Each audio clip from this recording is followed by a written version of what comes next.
the United States Navy. In 1942, it was the single most powerful, rigid, and bureaucratically obsessed organization on the face of the planet. We are talking about a military machine that had a manual for everything.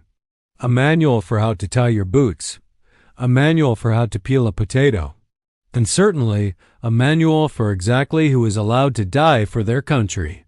To get onto a battleship, you needed to pass rigorous physicals. You needed to survive psychological screenings.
Step 1 was the appearance. He started shaving. Not because he had facial hair, but because he thought the act of shaving might roughen up his skin, make him look a little more weathered, a little more like a man who had seen some things. Step 2 was the voice. Calvin practiced lowering his pitch. He walked around the farm talking in a deep, gravelly tone, trying to kill the squeak of adolescence that gives every 12-year-old away. He practiced walking like his older brother, shoulders back, chest out.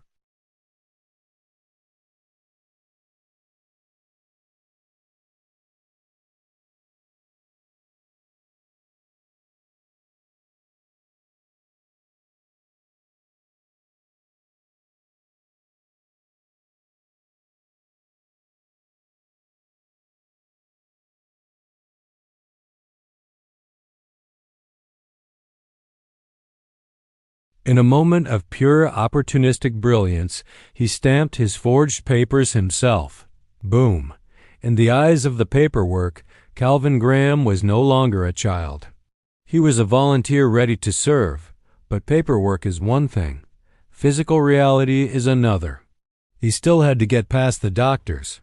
He still had to get past the recruiters who looked at thousands of men a day. He had to stand in a line, in his older brother's clothes that were slightly too big for him, and convince a room full of adults that he belonged there. He lined up with his cousins, who were actually old enough to join. He was banking on the safety and numbers strategy. If he stood next to real men, maybe the recruiters would just glaze over him. Maybe they would just see another body in the line. He walked into the recruitment office, heart pounding, deep voice ready. Forged papers in hand, he handed them over. The recruiter looked at the papers, looked at Calvin, looked back at the papers. It worked. The recruiter stamped him through the initial phase. The paperwork held up. The forgery was good enough. The first line of defense had fallen, but then came the medical exam. And this, ladies and gentlemen, is where the rubber meets the road. This is where the story should have ended. Because you can fake a signature, you can fake a deep voice. You can wear baggy clothes to hide your size, but you cannot fake your teeth. Calvin Graham was sent to the dentist chair. And the dentist isn't a bureaucrat looking at papers. He is a medical professional looking inside your mouth. And inside Calvin's mouth was the undeniable biological evidence that he was a child. He had teeth that simply do not exist in a 17-year-old male. The dentist looked inside. He paused. He pulled back and looked Calvin right in the eye. He knew. In that moment, the entire charade was over. The game was up. The mighty U.S. Navy had caught the intruder. Or so you would think. What happened next is the perfect example of how the human element can crash even the most robust military system. It wasn't a masterclass in espionage that saved Calvin. It wasn't a bribe. It was something much more simple and much more hilarious. The dentist stopped. He hovered the metal pick over Calvin's mouth and sighed. He looked at the line of 50 naked, sweating men waiting behind this kid. He looked at the clock on the wall. It was 5 minutes to lunch. This dentist had two choices. Option A. He could launch a formal investigation, call the MPs, fill out 3 hours of paperwork, and miss his sandwich. Option B. He could just stamp the paper and let the Navy sort it out later. He looked at Calvin. "Son, you have baby teeth." Calvin didn't blink. He used the deep voice he practiced in the barn. "No, sir. It's just the way my teeth are. I'm 17.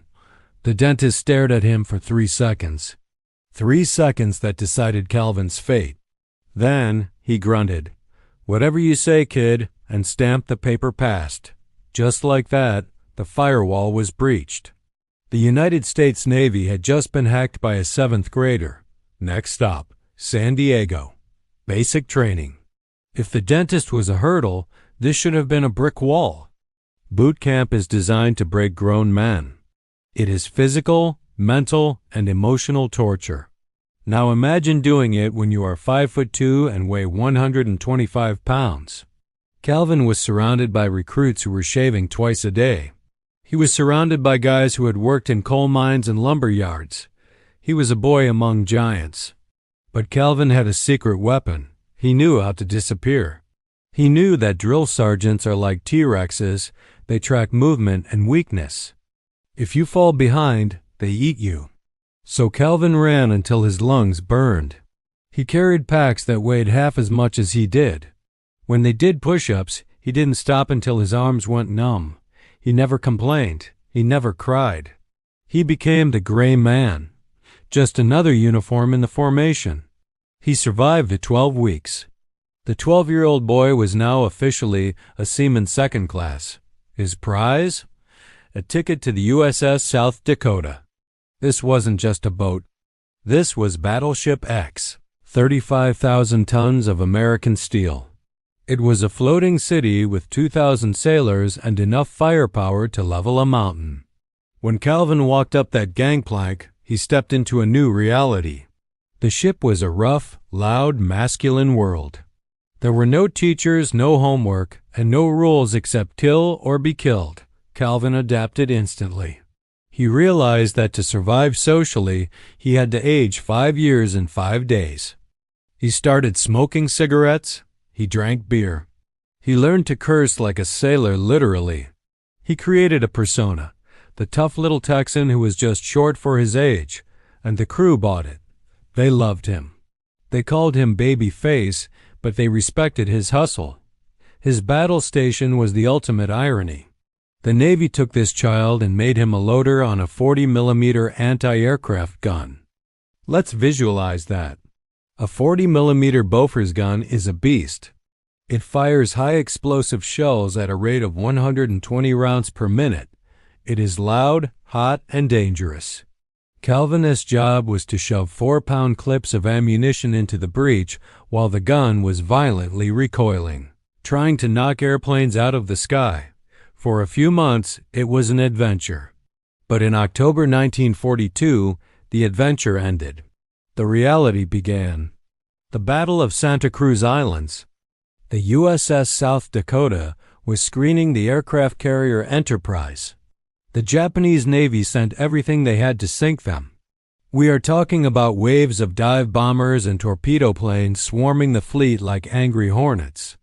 The alarm klaxon screamed, "General quarters, general quarters." Calvin ran to his gun mount. He strapped on a helmet that rattled on his small head. He looked up. The sky was black with enemy planes. The sound was deafening, the roar of engines, the scream of falling bombs, and the thundering boom of the South Dakota's own guns. This is the moment where biology should have taken over. A 12-year-old brain is not wired for this level of trauma. He should have frozen. He should have panicked. But Calvin Graham didn't freeze. He got to work. He started slamming ammo clips into the gun. Chunk, chunk, boom, boom, boom. The ship was rocking violently as the captain swerved to avoid torpedoes. The smell of cordite and sulfur filled the air.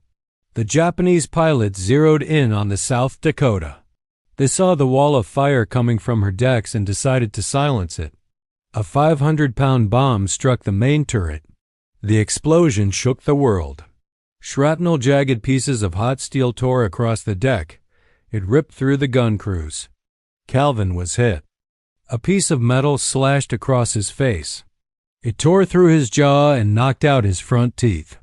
Another piece hit him in the leg. He was thrown backward onto the steel deck, blinded by blood and pain. He was down. He was bleeding. He was 12. But this is where the ignored trump card played its hand. The Japanese thought they had neutralized a gun crew. They didn't know they were dealing with a kid who had been fighting for survival his entire life. Calvin stood up. He wiped the blood out of his eyes. He realized the gun was out of action. He realized men were screaming. He didn't run for cover. He didn't call for a medic for himself. He saw his shipmates' men twice his age lying on the deck, burning, bleeding, missing limbs. Calvin grabbed a cigarette pack from his pocket. He lit cigarettes and put them in the mouths of the men in shock to calm them down. He took off his belt and used it as a tourniquet on a sailor who was bleeding out. He grabbed men by their collars and dragged them to safety, pulling them out of the line of fire while Japanese planes were still strafing the deck. He worked for hours. He ignored the hole in his face. He ignored the burns. He focused entirely on saving his brothers. When the smoke finally cleared, the USS South Dakota had survived, but it was battered. The captain walked the deck, surveying the damage. He heard the stories. He heard about the kid on the anti-aircraft gun who had pulled the wounded to safety. The captain was stunned. He recommended Calvin Graham for the Bronze Star for valor, and of course the Purple Heart for his wounds. Calvin had done it. He had faced the fire and won. He was a hero. The ship sailed back to the Brooklyn Navy Yard for repairs. The mood was triumphant. They were the survivors of Battleship X. The Navy invited the press to film the crew. They wanted to show off their brave boys. The newsreel cameras panned across the deck. They zoomed in on the faces of the heroes. And there, standing proud in his dress blues, grinning with missing teeth, was Calvin. That footage was spliced into a newsreel. It was shipped to theaters all over America. And that is where the house of cards collapsed. Because in a small movie theater in Texas, a mother sat in the darkness. She was watching the news, worried sick about her runaway son. Suddenly, the screen flickered. She saw a ship. She saw a line of sailors, and then she saw him. She didn't see a hero. She saw her baby. She stood up, walked out of the theater, and went straight to the nearest police station. She sent a telegram to the Navy Department in Washington, D.C. The message was simple and devastating. The sailor you call Calvin Graham is my son. And he is 12 years old. The admiral who read that telegram probably choked on his coffee. The U.S. Navy wasn't just employing a minor. They had sent a 7th grader into the deadliest naval battle of the year. The celebration was over. The hammer was about to drop.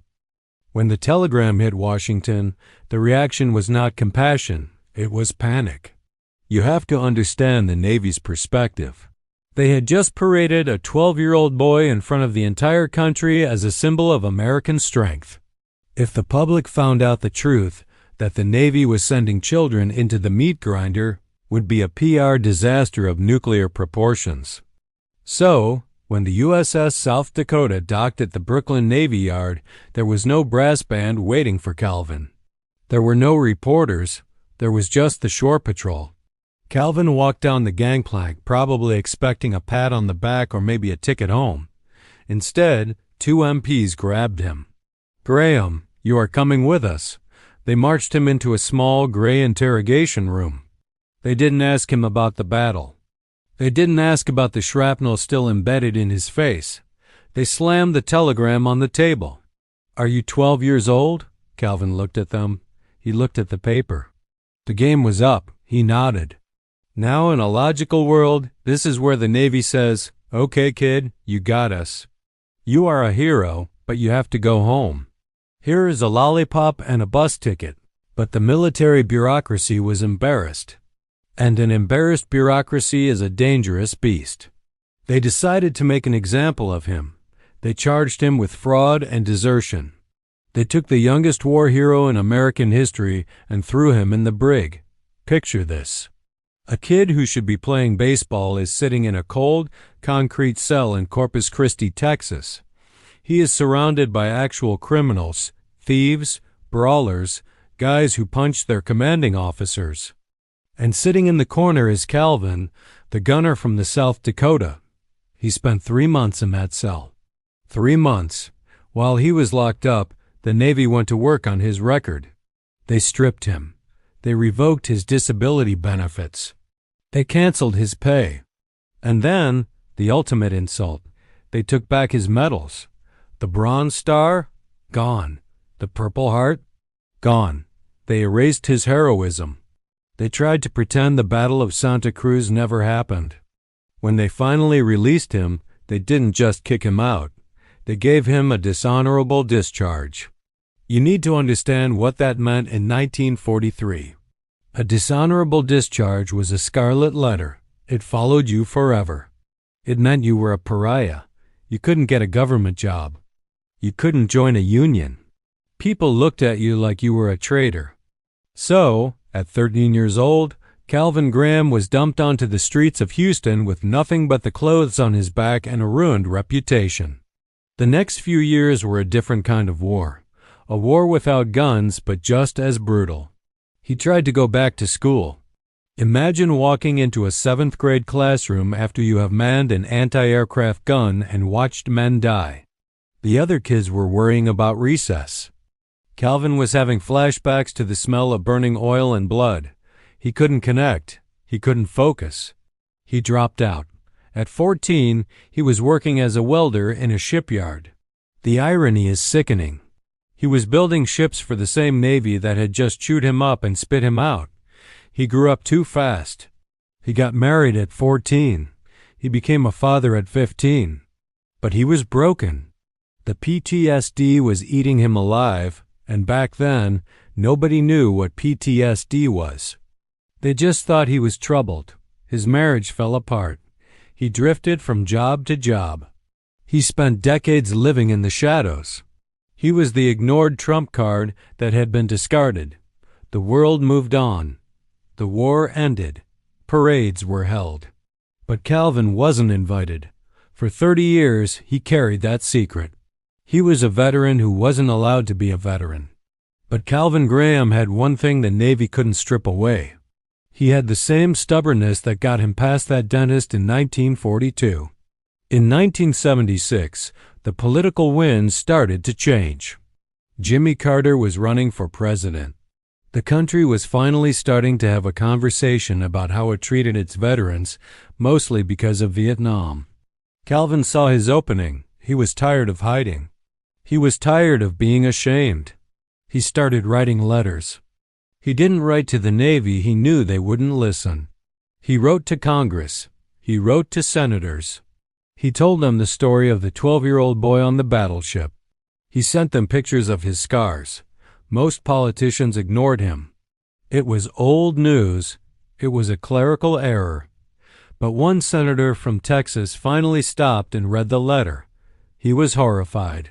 He realized that the United States government had essentially mugged a child hero. The senator introduced a bill specifically for Calvin. In 1978, 36 years after he was thrown in the brig, the government finally blinked. President Jimmy Carter signed a discharge upgrade. Calvin was officially recognized as a veteran. His discharge was changed to honorable. It was a massive victory. Calvin felt a weight lift off his shoulders. He was legit. He was one of the boys again. But then, he asked about his medals. He asked for his Purple Heart and his Bronze Star. He wanted the medal proof of what he had done. And the Navy pulled the most bureaucratic move in history. They said, no. Their reasoning? They claimed the statute of limitations for awarding medals had expired. They said too much time had passed. They said there was no longer enough evidence to verify his specific actions during the battle to justify the Bronze Star. Can you believe the audacity? They stripped the medals because he was too young, and now they refused to return them because he was too old. They told a man who still had shrapnel in his face that there wasn't enough evidence of his wounds. Calvin was 52 years old. His health was failing. All those years of stress, hard labor, and untreated trauma had destroyed his heart. He was living on a meager income. He could have given up. He had the honorable discharge. That was enough for most people. But Calvin Graham was a fighter. He didn't want a partial victory. He wanted what he earned. He went to the media. He went on TV shows. He told his story to the American people. And the American people were furious. The story of the baby vet went viral before viral was even a word. The pressure mounted. The Pentagon looked petty and vindictive. Finally, in 1988, President Ronald Reagan intervened. He signed legislation granting Calvin full disability benefits, and then a small package arrived in the mail. Calvin opened it with shaking hands. Inside, resting on a velvet pad, was the Purple Heart, 46 years late.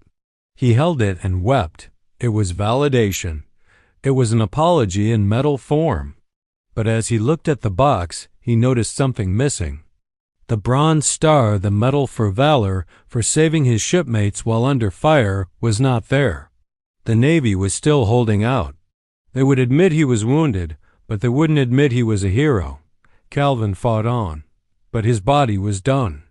In November of 1992, Calvin Graham died of heart failure.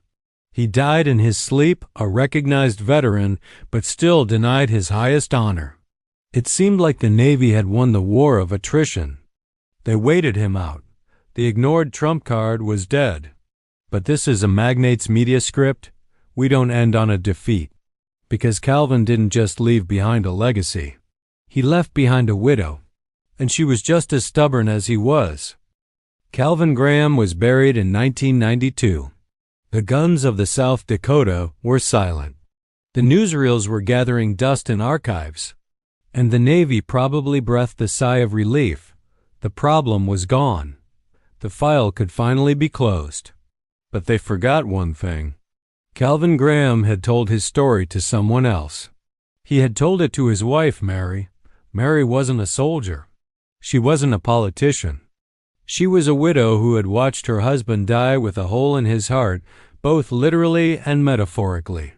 She knew that the Purple Heart in the box wasn't enough. She knew that the missing Bronze Star haunted him until his last breath. So Mary picked up the torch. She didn't have Calvin's media presence. She didn't have his scars to show on camera. But she had the truth. And she had the internet, which was just starting to become a tool for research. For 2 years, she fought the bureaucracy. But the Navy's stance was rigid. No new evidence, no eyewitnesses. Case closed. It seemed impossible. How do you find an eyewitness to a battle that happened 50 years ago? Most of the crew of the USS South Dakota were dead. The ones who were still alive were scattered across America, old men in nursing homes or retired in Florida. But the universe works in strange ways. In 1994, 2 years after Calvin died, the Navy finally agreed to take one last look at the file. Maybe they were just tired of Mary's letters. Maybe they wanted to clear the books. They started digging through the archived reports from the Battle of Santa Cruz. And there, buried in a stack of yellowing paper, they found it. It wasn't a new witness. It wasn't a magical videotape. It was the original after-action report from 1942. But this time, someone actually read it. In the chaos of war, paperwork gets lost, misfiled, or ignored.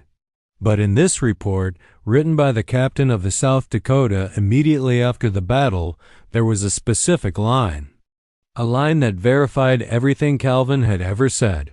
The report described a young gunner suffering from facial wounds, who had rendered aid to the wounded and displayed courage above and beyond the call of duty. It was there all along. For 50 years, the proof had been sitting in a Navy filing cabinet while Calvin was rotting in a brig, or welding ships, or pleading with Congress. The evidence they claimed didn't exist was in their own basement.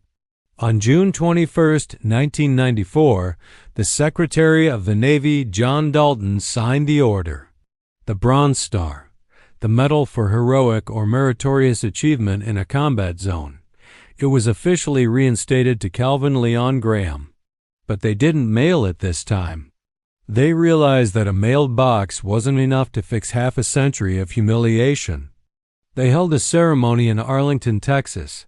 It was a formal military affair. There were flags. There were officers in dress whites. There was a trumpet player. And standing there to receive it was Mary Graham. She accepted the medal on behalf of the 12-year-old boy who had tricked the Navy. She accepted it for the 14-year-old welder. She accepted it for the 52-year-old man who died waiting for this moment. When they handed her that star, hung from its red, white, and blue ribbon, the circle was finally closed. The lie was forgiven. The truth was honored. Calvin Graham was no longer just the baby vet or a curiosity in a Ripley's Believe It or Not book. He was officially and forever a decorated American war hero. But as we look at this shiny medal, and we look at the happy ending of the ceremony, we have to ask the uncomfortable question. The question that makes this story more than just a history lesson. Was it worth it? Think about the cost. Calvin Graham traded his childhood for that medal. He traded his innocence for the trauma of Santa Cruz. He traded his reputation for a prison cell. He spent his entire adult life fighting the very country he swore to protect. Most 12-year-olds trade baseball cards. Calvin traded his life. And this brings us to the bigger picture. The ignored trump card strategy usually refers to a weapon or a tactic or a secret code. But in this case, the trump card was the human spirit of a child. The Navy saw a warm body to fill a uniform. Then they saw a liability to be discarded. They never understood what they actually had until he was gone. This story exposes a glitch in the matrix of the military-industrial complex. It shows us that systems, rules, and regulations are designed for the average. They are designed for the standard deviation. But Calvin Graham was an outlier. He was a glitch. He proved that courage doesn't have an age requirement. He proved that you can measure a soldier by his height, by his weight, or by his teeth, but you cannot measure his heart. However, the tragedy is that the system doesn't know how to handle outliers. It tries to crush them. The dentist let him through because he was an annoyance. The officers recommended him for a medal because he was useful. The bureaucrats threw him in jail because he was embarrassing, and the politicians only helped him when he became famous. At every step, Calvin was used. And yet, if you could go back in time to that recruitment center in Houston in 1942, if you could walk up to that 12-year-old boy with his forged papers and his deep voice and show him the future. Show him the brig. Show him the poverty. Show him the decades of rejection. Show him that he would die before he got his Bronze Star. Would he still do it? Would he still step past that dentist? Calvin was asked this question once, years before he died. A reporter asked him if he regretted joining the Navy at 12, if he regretted losing his childhood. Calvin looked at the reporter. He touched the scars on his face, the scars he got pulling his friends out of the fire. He said, "I have no regrets. I served my country. I helped my buddies. And I do it again." That is the difference between a child and a man. A child does what he is told. A man does what he believes is right, regardless of the consequences. Calvin Graham might have been 12 years old on his birth certificate, but on the deck of the USS South Dakota, he was the biggest man in the room. But wait, before we close the book on Calvin, there is one final layer to this analysis. One final Magnates Media twist that we need to unpack. Because this story isn't just about the past. It's a warning for the future. So, what is the warning? What is the final twist in the story of the 12-year-old sailor? It is simply this: we are obsessed with credentials. In 1942, the Navy was obsessed with age. Today, we are obsessed with degrees, with resumes, with credit scores, with algorithms that tell us who is qualified and who isn't. We build massive, expensive systems to filter people out. We trust the paperwork more than we trust the person. Calvin Graham is the ultimate counter-argument to that entire way of thinking. On paper, he was the least qualified person in the United States Navy. He had no high school diploma. He had no training. He had no life experience. According to the system, he was a liability. He was a waste of a uniform. But when the bombs started falling, when the system literally exploded and the officers were screaming and the polished steel of the battleship was burning, the credentials didn't matter. The paperwork didn't matter. The only thing that mattered was who has the guts to stand up. It wasn't the guy with the perfect teeth. It wasn't the guy with the correct birth certificate. It was the 12-year-old boy from Texas who refused to quit. The Navy spent 50 years trying to fix the error of Calvin Graham. They tried to scrub the stain from their record. But they missed the point entirely. Calvin wasn't a stain. He was the greatest recruitment poster they never used. Imagine if they had embraced him in 1943 instead of imprisoning him. Imagine if they had said, "Look at the spirit of this American boy." But they couldn't do it. Because bureaucracies fear the outlier. They fear the variable they can't control. Calvin Graham reminds us that heroism is not a rank. It is not a job description. And it is certainly not a number on a driver's license. Heroism is a choice. It is a decision you make in a split second when the world is falling apart. And he made that choice before he was old enough to drive a car. There is a tragic beauty in the fact that his medals were returned to him slowly, piece by piece, over decades. It mirrors how we process history. At the time, things are messy. We make mistakes. We judge people wrongly. But time has a way of clarifying the truth. The noise fades away. The politics fade away. And what is left is the raw fact of what happened on that deck. Calvin Graham was a gunner. He was a savior. He was a veteran. And yes, he was a child. So the next time you feel unqualified, the next time you feel like you are too young or too old or too uneducated to make a difference, the next time a system tells you that you don't belong in the room, remember the boy with the baby teeth who tricked the most powerful Navy on earth. Remember that he didn't just get in the room, he saved the people inside it. Sometimes the ignored trump card is looking back at you in the mirror. You just have to have the nerve to play it. History is filled with these anomalies. It is filled with people who broke the rules to do the right thing. And here on this channel, we are going to find every single one of them. We are going to dig up the files the government wants to keep buried.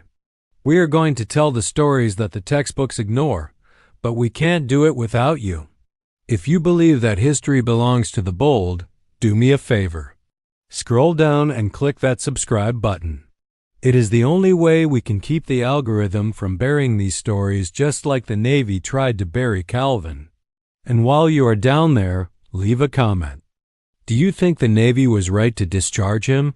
Or should they have let him stay? I want to hear your take.